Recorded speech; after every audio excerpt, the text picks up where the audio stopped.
April 12, 1945. The world is burning. In Europe, Allied troops are closing in on Berlin. In the Pacific, the bloody battle for Okinawa is raging. But in Washington, D.C., time seems to stop. Franklin Delano Roosevelt, the titan who led America through the Great Depression and a world war, is dead. And Harry Truman, a former haberdasher from Missouri who never wanted to be president, is suddenly thrust into the most powerful office on earth. He steps into the Oval Office, and the silence is deafening. The room still smells of Roosevelt's cigarette smoke. The leather chair is still molded to the shape of the giant who sat there before him. Truman feels small. He inherits a world war, the secret of the atomic bomb, and a crumbling economy. He is overwhelmed, unprepared, and terrified. I felt like the moon, the stars, and all the planets had fallen on me, he would later say. But as he sits behind the massive, resolute desk for the first time, running his hand over the wood, he discovers something else terrifying. He isn't alone in the room. There is a shadow that has been growing in Washington for decades, a shadow that doesn't answer to voters, Congress, or the president. That shadow is J. Edgar Hoover. Most people think the president is the most powerful man on earth. Truman quickly learned this was a convenient lie told to school children. There was a man in Washington who had more power than the commander-in-chief because he held the one weapon against which there is no defense: secrets. Hoover wasn't just the director of the FBI. He was the keeper of the nation's dark closet where everyone's skeletons were hidden. He was a permanent fixture, a stone gargoyle perched on the roof of the White House that saw everything, heard everything, and forgot nothing. When Truman took office, he wanted to clean house. He was a man of integrity who despised the American Gestapo he believed Hoover was building. He saw the FBI as a tool for justice, not a personal fiefdom. He wanted to fire Hoover immediately to restore the balance of power. But he didn't. Why? Because on Truman's very first day, before he could even unpack his bags, the phone rang. It was Hoover. The voice on the other end was cold, polite, and menacing. He didn't offer condolences or congratulations. He offered a file. It wasn't a report on the war or the autonomy. It was a thick manila folder that contained dirt on Truman's friends, his enemies, and his own political allies. It detailed gambling debts, illicit affairs, and backroom deals. It was a silent message, loud and clear. I know where the bodies are buried. I know the sins of your administration before you do.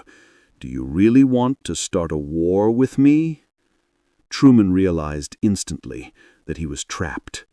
He wasn't dealing with a subordinate he could simply dismiss. He was dealing with a monster that the presidency itself had created and fed for 20 years. Hoover had survived Coolidge, Hoover, and Roosevelt. He had outlasted them all. Truman had the nuclear codes, yes, but Hoover had the dossiers. And in the cutthroat world of political politics, a well-timed dossier release can kill you faster and more painfully than a bomb. This is the story of how the most powerful man in the world became a hostage in his own government, paralyzed by the fear of one bureaucrat who knew too much to be touched. To truly understand the depth of Truman's fear, one must look beyond the public speeches and official memos. You have to open the private diary that Harry Truman kept locked in his desk drawer. Late at night, when the White House was quiet and the ghosts of past presidents seemed to walk the halls, Truman would pour his frustrations onto paper. In a secret note dated May 12, 1945, just 1 month into his presidency, Truman wrote words that would have shocked the American public. "We want no Gestapo or secret police. FBI is tending in that direction. They are dabbling in sex life scandals and plain blackmail." This wasn't just a casual observation. It was a cry of alarm from a man who realized he was watching the birth of a police state within his own democracy. Truman, a student of history, saw the parallels with Nazi Germany terrifyingly clear. He saw Hoover not as a dedicated lawman protecting the Constitution, but as a voyeuristic tyrant building an empire of dirt. Hoover had turned the FBI into something unrecognizable. It was no longer just a crime-fighting agency. It was a personal intelligence service designed for political extortion. Hoover's agents weren't just chasing bank robbers like John Dillinger anymore. They were steaming open the mail of civil rights activists. They were interrogating the maids, drivers, and mistresses of Washington's elite. Hoover built a vast network of informants that included telephone operators, bartenders, and even secretaries in the Senate. He knew who was sleeping with whom, who had a gambling problem, who was secretly gay in a time when that could ruin a life, and who had once attended a communist meeting in college 20 years ago. And he used this information with the precision of a surgeon. He didn't arrest these people. Arresting them would mean revealing his sources and losing his leverage. Instead, he controlled them. Truman called it blackmail, and he was absolutely right. Hoover perfected the art of the courtesy call. He would visit a powerful senator or a cabinet member, sit down in their office, carefully place his hat on the desk, and smile, that thin, cold smile. Then he would say, "Senator, the Bureau has received disturbing rumors about your private life. Of course, we don't believe them, and I wanted to assure you that we are keeping these files very safe." It was a master class in intimidation.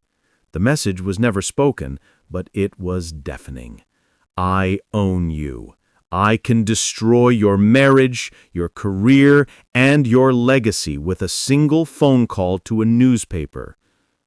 Truman wanted to dismantle this machine. He burned with a desire to fire Hoover and break the FBI into pieces, limiting its power to strictly criminal investigations. He drafted plans, consulted with aides, and looked for legal loopholes. But every time he even whispered about moving against Hoover, a leak would mysteriously appear in the press. A damaging story about a White House staffer's drinking problem or a financial irregularity in the administration would suddenly splash across the front pages. It was Hoover's way of firing a warning shot across the bow. He was telling the president, without saying a word, "If you come for me, I will burn your house down. I will drag your administration through the mud until you beg for mercy." Truman realized that fighting Hoover was like wrestling a pig in mud. You both get dirty, but the pig likes it. The American Gestapo had grown roots too deep into the dark soil of Washington's hypocrisy to be pulled out by a simple executive order. Hoover's genius wasn't just in collecting secrets, it was in manufacturing fear. The Cold War was just beginning, and America was terrified of a new, invisible enemy, communism. Hoover realized before anyone else that fear was his ladder.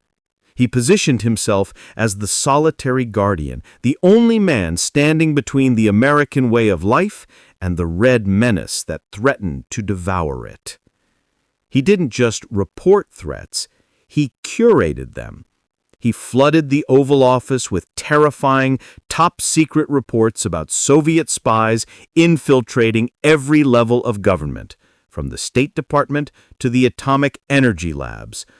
Some of it was true. Spies like Klaus Fuchs were real, but much of it was exaggerated, twisted, or fabricated to make the FBI indispensable.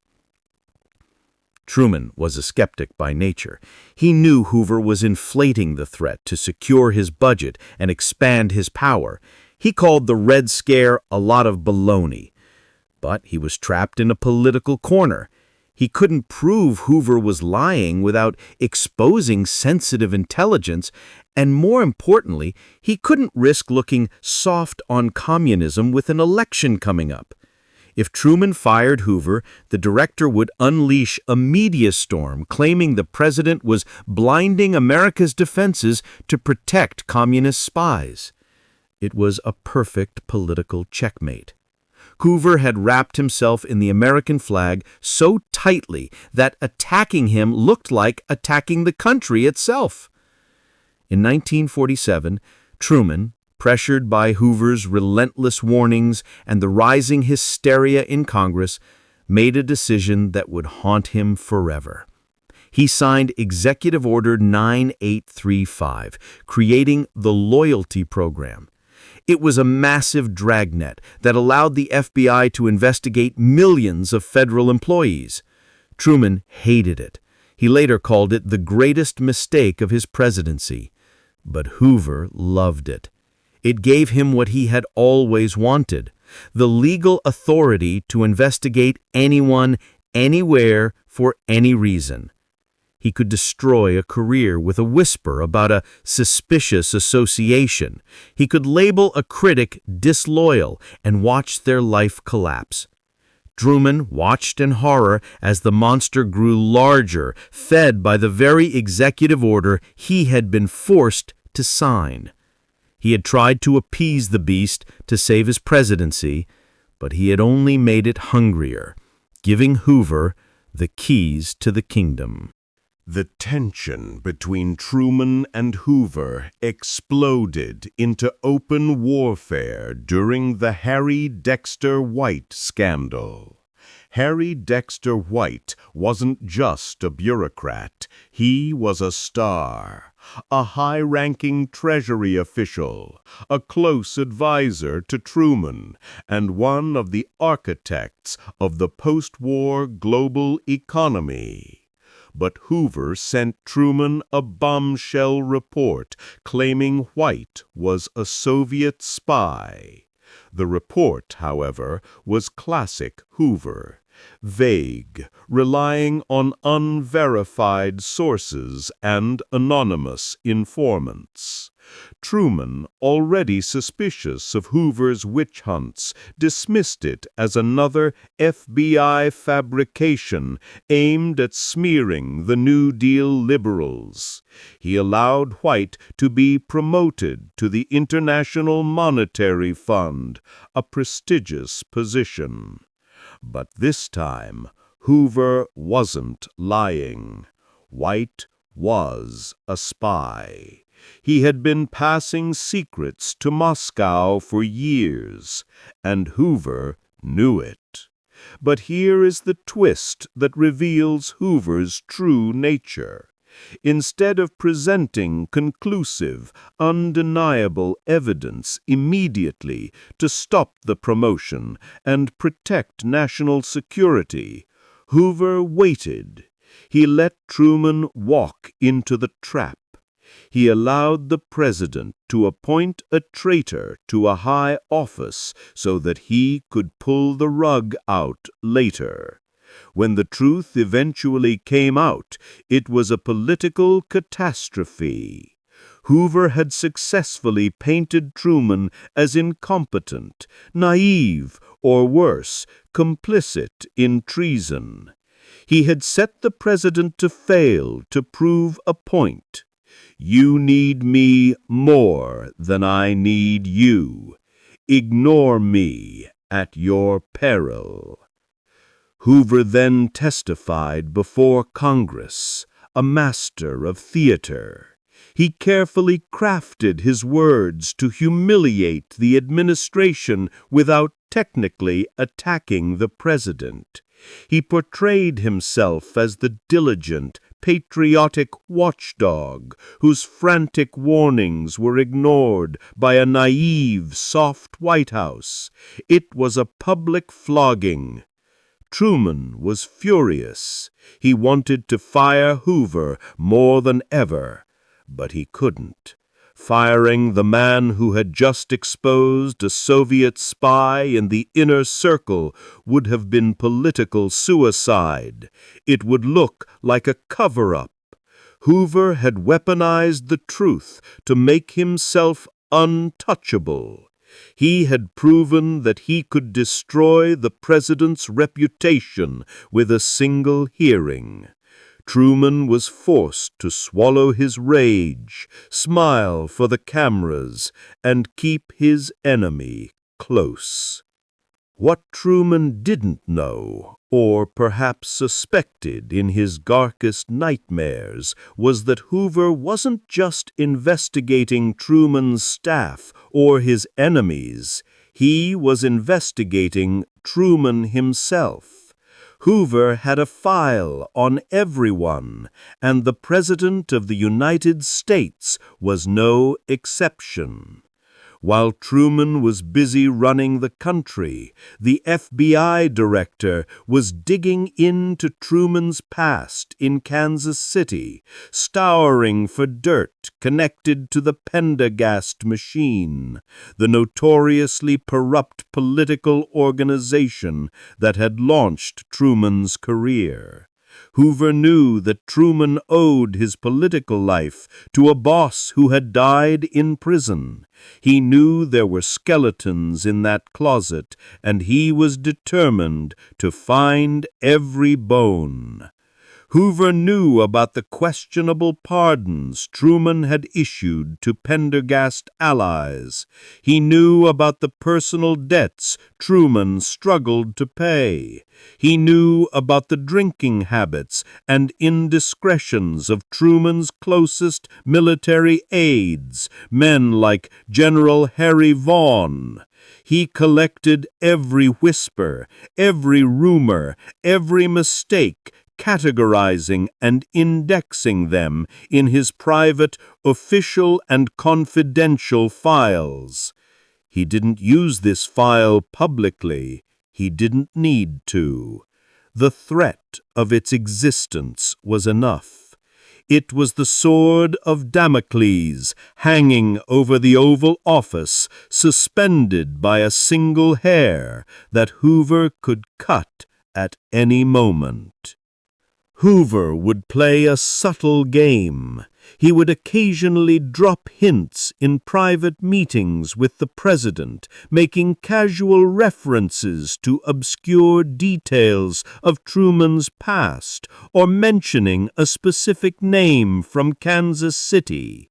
He would say things like, "Mr. President, we came across some interesting old records from Missouri," just to watch Truman flinch.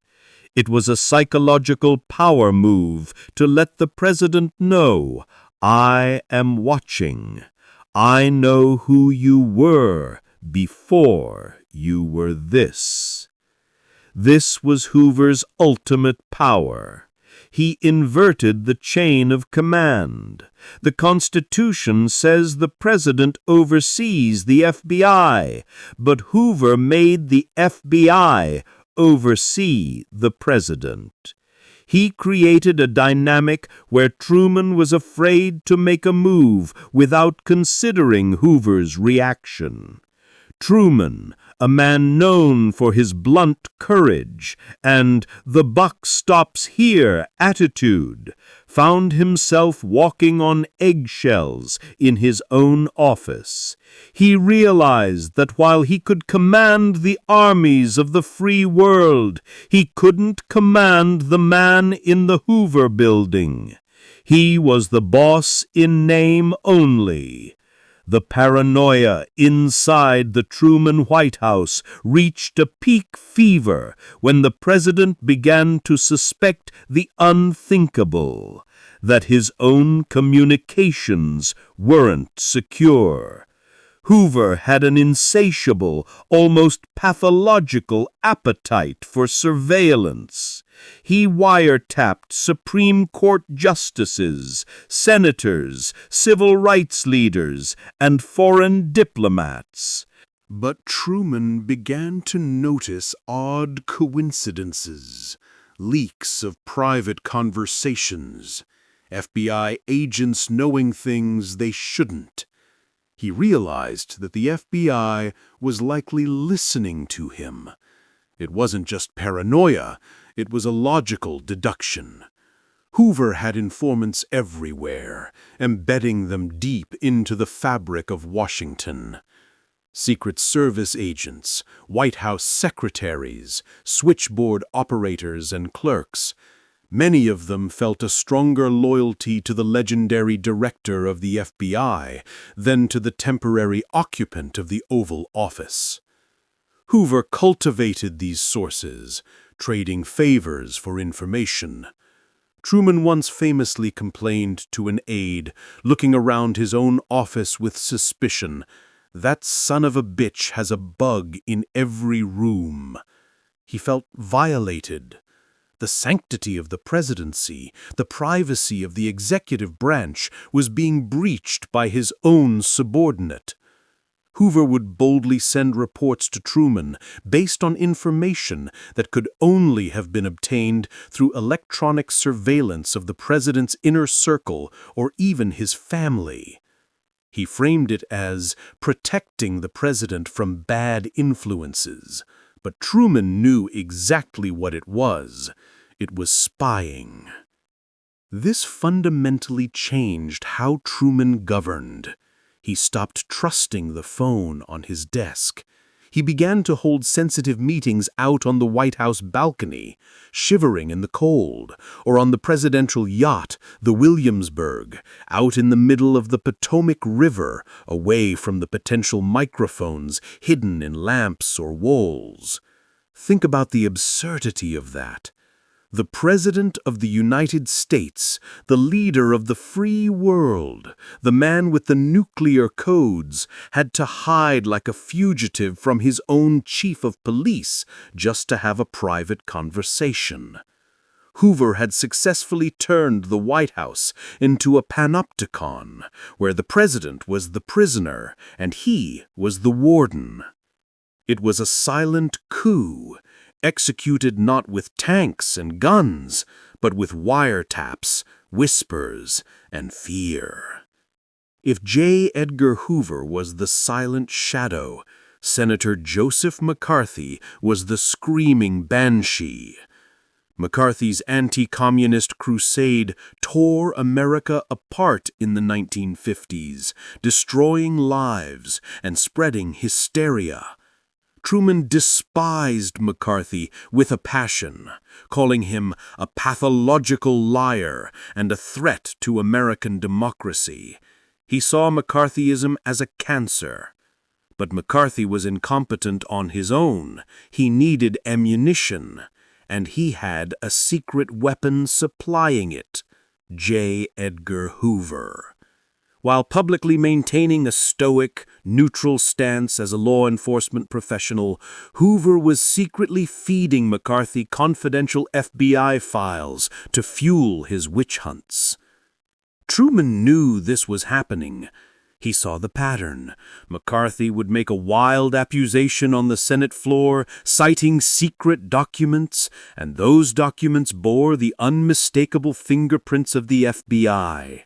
Truman knew his own FBI director was supplying live ammunition to his fiercest political enemies to destabilize his administration.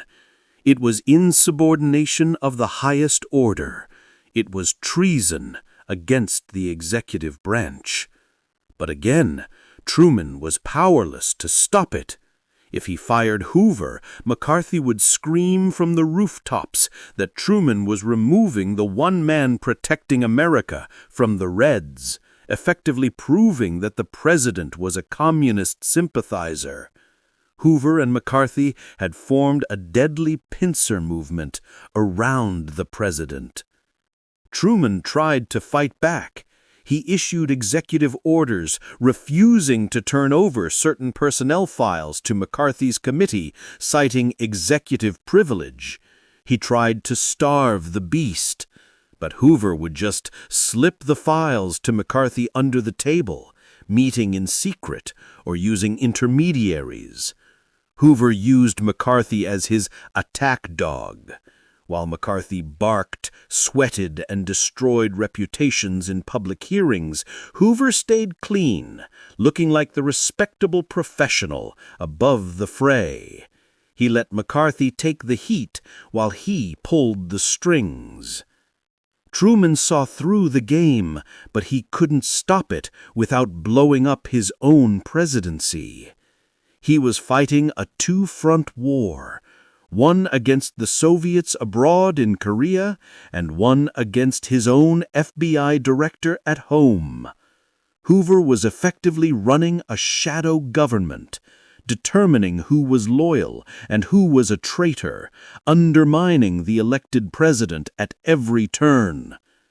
Desperate to break Hoover's monopoly on intelligence, Truman made a bold, historic move. He created the Central Intelligence Agency, the CIA. Most people think the CIA was built solely to spy on foreign enemies like the Soviet Union, but for Truman, it had another, secret purpose: to create a domestic rival to the FBI. He wanted an intelligence agency Hoover didn't control. He wanted a second opinion. He wanted to dilute Hoover's power by building a counterweight. Hoover was furious.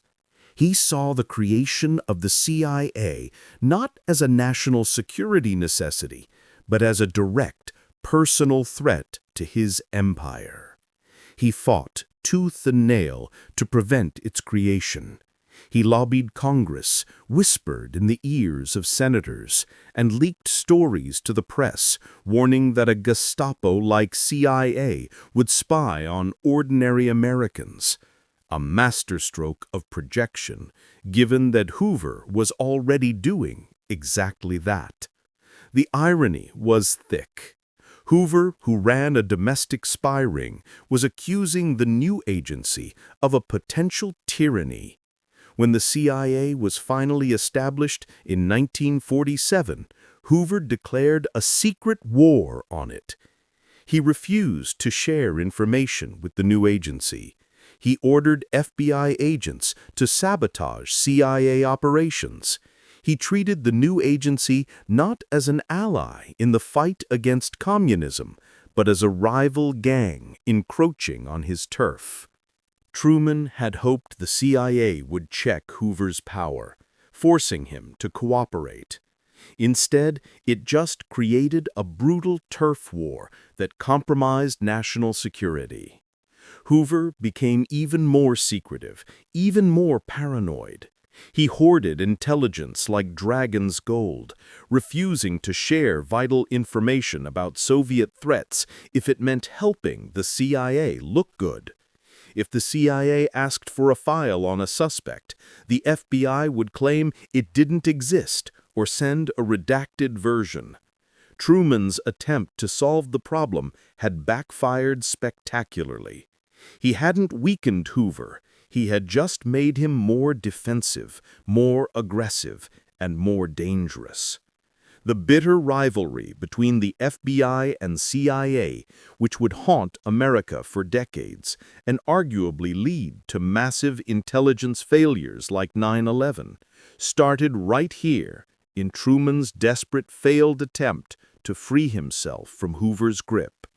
By the end of his presidency in 1953, Harry Truman was exhausted. He had fought massive battles on the global stage. He had dropped the bomb, rebuilt Europe with the Marshall Plan, founded NATO, and defended South Korea. He had stared down Stalin and fired MacArthur. But the battle against J. Edgar Hoover was the one war he never won. In his final days in office, as he packed his bags to leave Washington, Truman realized the bitter truth: Hoover had outlasted him.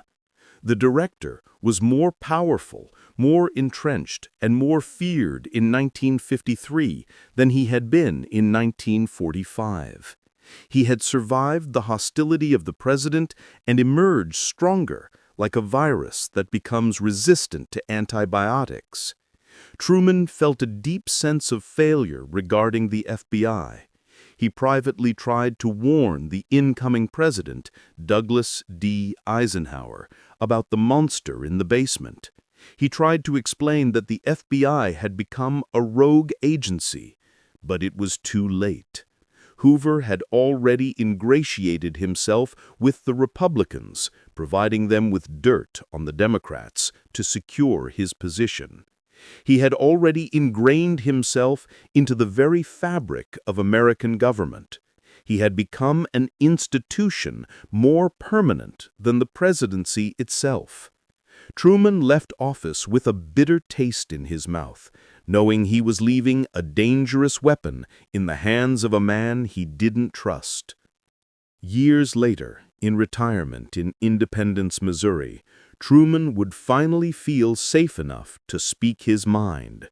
He told a writer in a candid interview, "Hoover would give his right eye to take over, and all congressmen and senators are afraid of him." It was a stunning confession of defeat from a former commander-in-chief. The tragedy of Harry Truman was that he was a man of immense courage who stopped world wars, but he couldn't stop one civil servant. He had the constitutional power to fire Douglas MacArthur, the most popular general in America, a man treated like a god, but he couldn't fire J. Edgar Hoover. MacArthur commanded soldiers, and soldiers follow orders. Hoover commanded secrets, and secrets command fear. And in the end, secrets proved to be more powerful than armies. Truman walked away, leaving the monster in charge of the dungeon, knowing he had failed to cage the beast. J. Edgar Hoover remained director of the FBI until his death in 1972, serving under 8 different presidents, from Coolidge to Nixon. None of them dared to fire him. Not Eisenhower, not Kennedy, not Johnson, not Nixon. Truman was the first to truly recognize the danger, the first to see the American Gestapo forming, but his failure to act set a terrifying precedent. It proved that the FBI director was untouchable. It proved that in a modern democracy, knowledge is not just power, it is immunity. It established a shadow branch of government that answered to no one. When Hoover finally died, his secrets didn't die with him. In a final act of loyalty, or perhaps fear, his faithful secretary, Helen Gandy, spent weeks shredding his personal files, the infamous blackmail files, before anyone could read them. Millions of pages of dirt collected over 50 years vanished into dust. We will never know exactly what he had on Harry Truman. We will never know which specific sin or secret kept the president's hand from signing the termination letter. But the fact that Truman, a man who famously had a sign on his desk that said, "The buck stops here," passed the buck on Hoover tells us everything we need to know. It tells us that even the leader of the free world has a boss, and his boss was fear. Truman's battle with Hoover is more than just a historical footnote. It is a warning from history that resonates today. It shows what happens when a security agency becomes more powerful than the government it is supposed to serve. It shows how the obsession with security can devour liberty. It shows how fear can paralyze democracy from within. Truman left the White House with one suitcase, a clean conscience, and one major, haunting regret: that he left the shadow in the Oval Office for the next guy to deal with. And if you look closely at Washington today, at the intelligence agencies and the surveillance state, you realize that the shadow is still there. Hoover is gone, but his machine remains, reminding every president that while they are temporary employees, the deep state is forever.